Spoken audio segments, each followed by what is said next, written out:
Hi, I'm Heather with First Pioneers Federal Credit Union, and welcome to the Money Tips No One Told You podcast. Here at First Pioneers, we love helping you understand your finances better and giving you the tools you need to be financially successful. Here, we're going to talk about financial terminology, how different accounts work. We're going to share tips that make your financial life easier, and so much more. Are you ready to dive in? Hi guys, welcome back. I am actually excited about today's episode because I think I discovered that as I was getting it ready that I might have been talking to myself a little bit about some of this. I mean, it's a new year, and how many of you made New Year's resolutions? At the time of this recording, it's the end of January, so how many of you have already either broken or abandoned those resolutions? Show of hands. Many statistics I found say that around 80% of New Year's resolutions fail. In fact, 43% of people expect to fail by February. And finally, 8% feel they are actually successful by the end of the year. Only 8%. That is actually really depressing, y'all. I've heard many people say they don't even bother anymore, and primarily for these very reasons. They feel like it just won't work. But why is this not working? Many will say it's a lack of accountability in their resolutions, or they just aren't specific enough. So let's take a look at that for a second. What is a resolution? Well, it's a statement of what you want to change. For example, you may resolve to get healthy or to save money. A goal, however, takes that a bit further. It's a statement of what you want to achieve with the steps you need to take to get there and when you would like to reach that goal. What I propose is to go further than a resolution and create a goal. Even planned out goals can feel out of reach if you're not realistic, though. So maybe start by declaring your resolution, then get specific about it. Also, consider keeping it visible so you don't lose sight of it. Some people have something as simple as a sticky note in a place where they can see it every day. Others create vision boards with what they want to accomplish. Just choose what's right for you. And back to being realistic, be careful how many goals you set. Maybe start with just 3 so you don't feel so overwhelmed. You could even consider what I'll call a stair-step approach. You choose a goal or 2 to add to your habits for, say, the first quarter of the year, or even as long as 6 months. And as you become accustomed to those changes, then add a couple of more. This helps you adjust versus what may feel like trying to change your entire life and suddenly feeling like you can't keep up. I mean, let's be honest. How many of us jump off and adopt a radical diet and we want to exercise 6 days a week? And look, some people have that personality and they can do that, but often it just doesn't work with our busy lives. Or we do it with so many things all at once that suddenly we're just overwhelmed. But what if you introduced a couple of new things every week or 2 into your diet? And instead of 6 days a week at the gym, you start with just 2. And then build on that every couple of weeks or even every month. And you could do that with any goal because habits are hard to break, y'all, and it's just as hard to build new ones. So be patient with yourself and be realistic about what you can really do. Now, I'm sure many of you automatically think of health when you think of New Year's resolutions, but what about your financial health? What kinds of financial goals could you strive for? We actually have a few suggestions for you.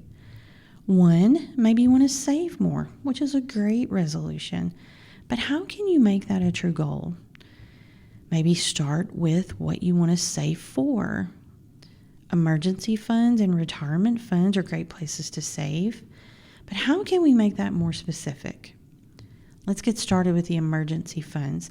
It's recommended that you have 3 to 6 months' salary in an emergency fund, and that's really at a minimum. So maybe start there. How much do you need to have that much in savings?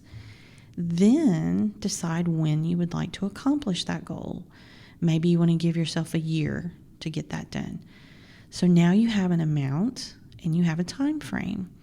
So you simply determine how much you need to save each month to reach that goal.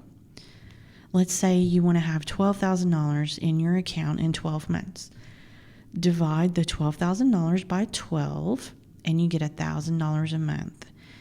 And if you get paid twice a month, you can go even further and divide that 1,000 in half and do $500 a paycheck.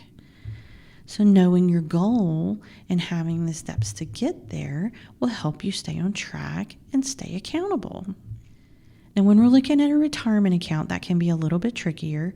There's several factors to consider there. I would say the best thing to do is to look at your situation, look at your age, how much you currently have in your retirement account, when you're planning to retire, how much you would like to have in there at that time. And from there, you can determine if you need to maybe raise your retirement contribution, if you're using, 401k at work. If you aren't contributing, maybe it's time to start. And you can always start small and build up to more. Another goal so many people have is to pay off debt or to even be debt-free. And this usually seems to pertain to credit cards or maybe your car. So again, look at what you owe and when you'd like to pay it off. For credit cards, I recommend the snowball effect. And of course, we've talked about this before. You look at your card with the highest interest rate and you pay that one off first. Pay as much as you can a month towards that card and do a minimum payment on your other cards. Then once you pay that one off, you do the same with the next one. The money you were paying on that first one, you can now put to the next card, and then you continue until they're all paid off. For the car, again, you're looking at your balance and you want to see how much you need to pay each month to reach your goal in the time that you wish.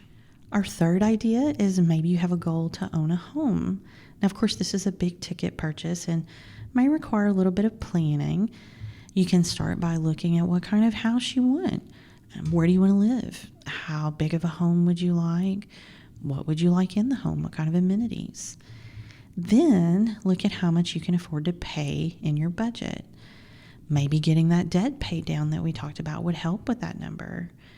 But I would also recommend be conservative. Home ownership costs more than just the mortgage payment, so never stretch yourself too thin with that number. You may also want to look at your credit score. This can determine what percentage rate you would get on your mortgage. So if you find any discrepancies, you could get those cleared up. If there are any liens, same, you want to create a plan to get those paid off. Now that you've considered the type and price range and those types of things, it gives you an idea of what kind of down payment you need to save for. And don't forget those other expenses that you need to be prepared for. Put those into your plan as well. Also consider if you're looking at a fixer-upper, you may want to have money set aside to help pay for some of those expenses as well. As a reminder, we do talk about home ownership in season 1. It's called Mortgage Answers, if you want to check out that episode for a little more in-depth information. Another goal that may interest you is investing in your education. And of course, this can be twofold. You may need to save for a child's education. And here you want to consider your child's age, look at what type of college maybe you want to save for. And there's several different types of accounts you can use for this. I recommend researching your different options and choose the one that works best for you. We spoke more in depth on this topic in season 1 as well, if you want to check that out. The other part of that actually goes a bit to number 2, and that's paying off debt. You may want to pay off or at least pay down your student loans. So once again, you want to look at what you owe, look at your time frame for paying off the loan, and from there you can determine how much you need to save or pay extra each month. And our last idea is to set a goal to have some fun. And this can actually be a lot of things, but most likely it's not something that you regularly budget. Maybe it's a little more expensive. That could be things like a new computer, a big screen TV, a vacation, a boat, or an RV, or maybe even improvements at your home. finally upgrading your kitchen or your bathroom, or getting those new floors you wanted.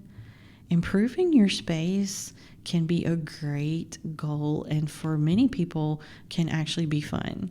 I bet by now you figured out how to get there, right? Figure out how much you need to save and when you will need it, and then budget that amount every month until you reach your goal. So I'm sure you figured all this out. Making the goal specific and understanding the steps you need to take to get there can really get you out of that failure percentage for New Year's resolutions and on to success in reaching your goals. A little planning, a little effort, maybe a little adjusting to your budget, and you can do this. And you can always revisit during the year as things change, or you reach your goal and you get ready to set new ones. It's time to reach your goals. Are you ready?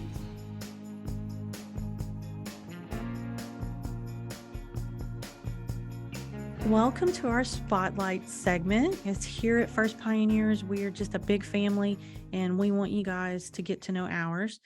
And today we have Sharika joining us. Welcome, Sharika.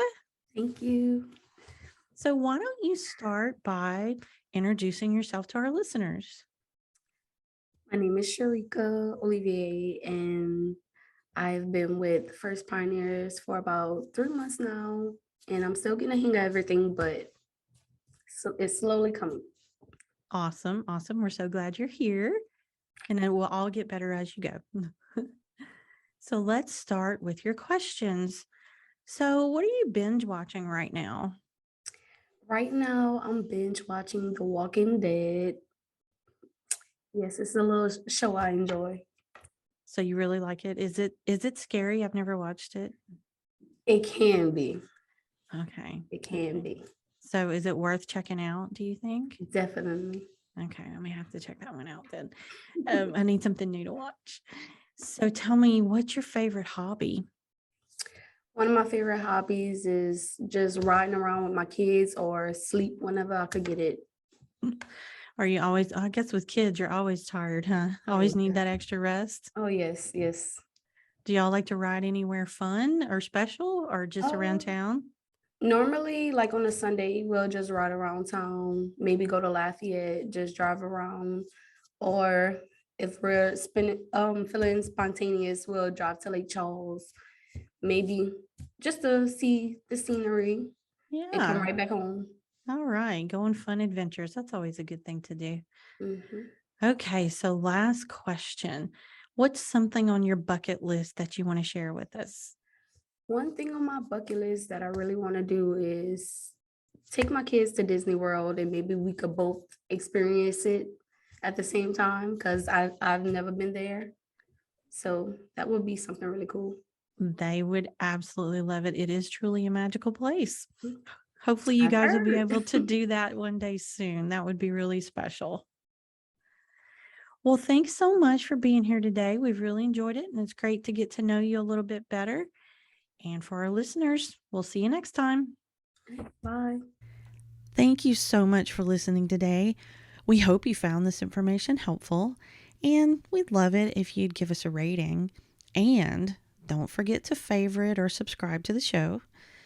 There are several ways you can find us if you need further information or you need to speak with a financial counselor. You can visit us in person in Lafayette or New Iberia, Louisiana, or you can find us at firstpioneers.com. There you can find out how to become a member of our family and find out other financial information. Be sure and check out the show notes for important links and other information. And as always, we're here to help in any way that we can. We hope you have a great day, and we'll see you next time.